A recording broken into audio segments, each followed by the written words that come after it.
बिहार विधानसभा चुनाव से ठीक पहले लालू परिवार को आईआरसीटीसी घोटाले में बड़ा सेटबैक लगा है। दिल्ली की राउज एवेन्यू कोर्ट ने आईआरसीटी केस में लालू यादव, राबड़ी देवी, तेजस्वी यादव के खिलाफ आरोप तय करने का फैसला सुनाया है।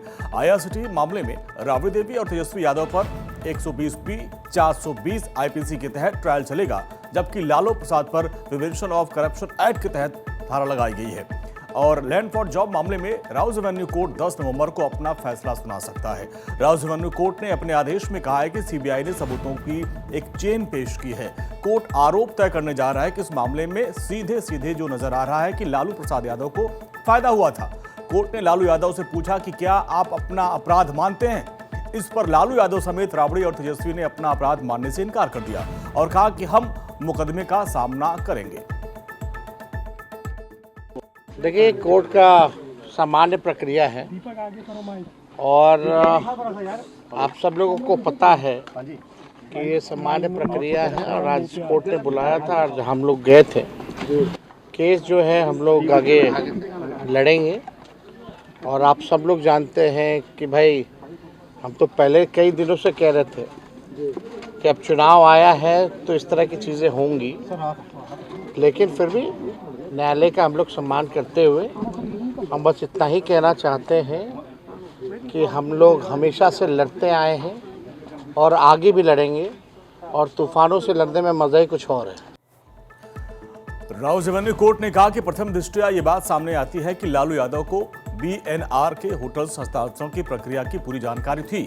मानदंडों के महत्वपूर्ण संशोधन किए गए और ऐसा नहीं है कि उसमें छिपाकर कुछ किया गया हो।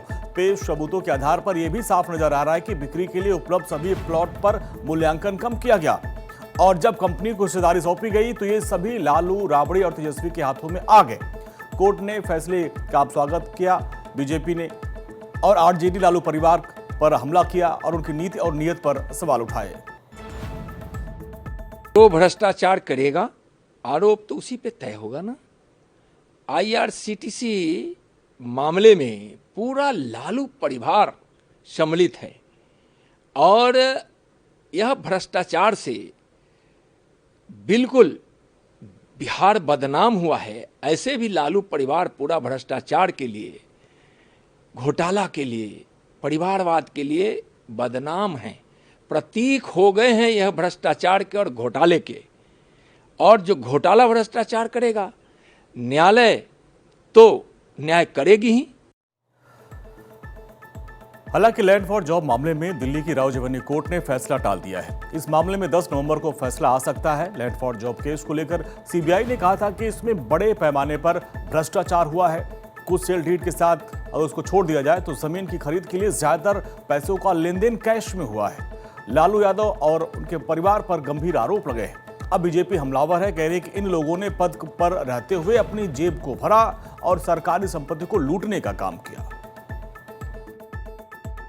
तो पहली कहानी तो यह है कि चले हैं तेजस्वी बाबू बिहार बदलने और 420 का आरोप तय कराकर अपने खिलाफ।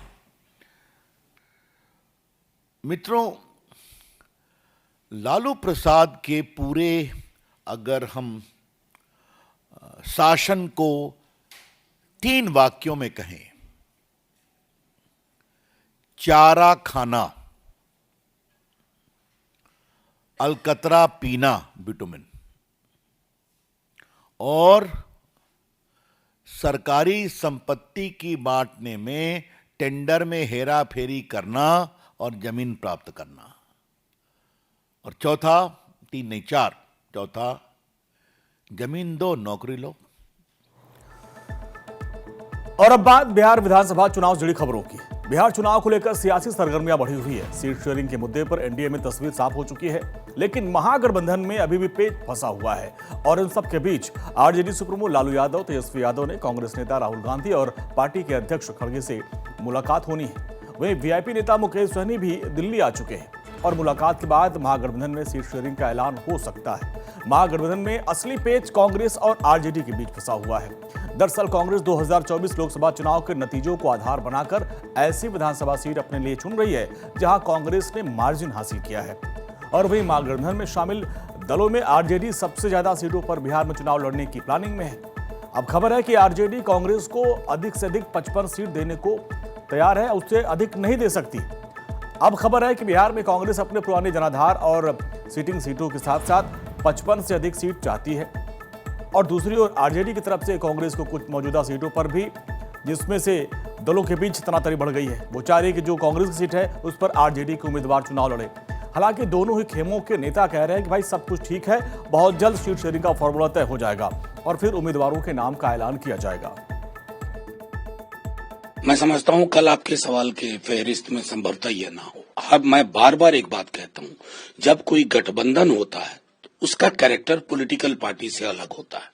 एक पॉलिटिकल पार्टी होते तो कोई दिक्कत नहीं, गठबंधन जब होता है अलग अलग दलों की स्वाभाविक इच्छा होती है कि हमारा फुटप्रिंट थोड़ा बढ़ जाए, लेकिन कहीं ना डाउन द कोर दिल में सबको ये पता है कि फुटप्रिंट अगर बढ़ना है कलेक्टिव तो वो महागठबंधन के विनिंग का फुटप्रिंट बढ़े।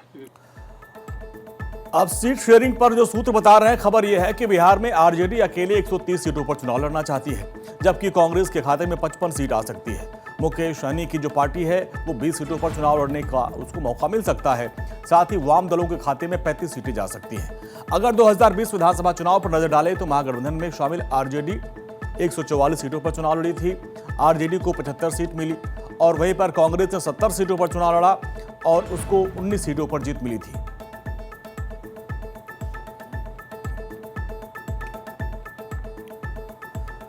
केंद्रीय गृह मंत्री अमित शाह आज राजस्थान के दौरे पर हैं और इसी कड़ी में जयपुर में अमित शाह ने Jaipur exhibition and convention centre में सीतापुर में 3 नए आपराधिक कानूनों, भारतीय न्याय संहिता, भारतीय नागरिक सुरक्षा संहिता और भारतीय साक्ष्य अधिनियम पर आधारित राज्य स्तरीय एक प्रदर्शनी का उद्घाटन किया।